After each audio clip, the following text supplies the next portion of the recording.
Նոր իշխանությունը հերթական անգամ փորձում է տնտեսական իրականությունը ներկայացնել մասնակի և ընտրովի կերպով։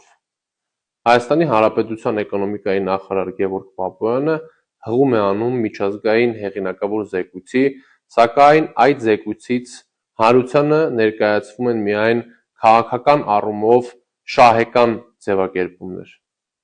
Սա ոչ թե վերլուծություն է, այլ ընտրովի տեղեկատվություն։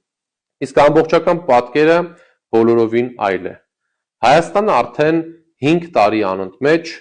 չափավոր ազատ երկիր է համարվում։ Սա նշանակում է, որ խոսքը ոչ թե առաջընթացի, այլ համակարգային կանգի մասին է։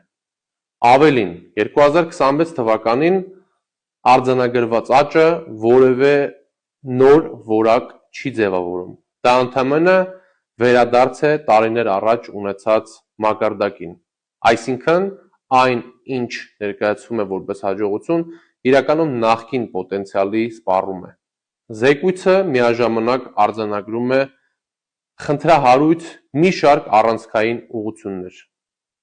Ներդրումային միջավայրի գրավչությունը նվազել է, աշխատանքի շուկայի ազատությունը հետընթաց է ապրել,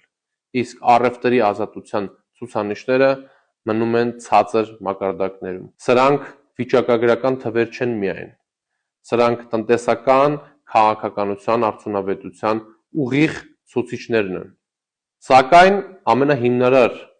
խնդիրը վերաբերվում է օրենքի գերակայությանը։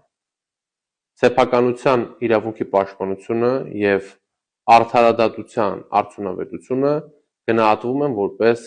տնտեսապես ճնշված մակարդակ։ Սա արդեն համակարգային վտանգ է։ Սա նշանակում է, որ պետությունը չի ապահովում տնտեսության համար անհրաժեշտ հիմքային երաշխիքները։ Ներդրողը չի տեսնում պաշտպանվածություն, բիզնեսը չի վստահում դատարաններին, քաղաքացին չի զգում օրենքի անաչառ կիրառումը։ Երբ այս իրողությունները գիտակցաբար շրջանցվում են, իսկ հանրությանը ներկայացվում է միայն դրական պատկերը,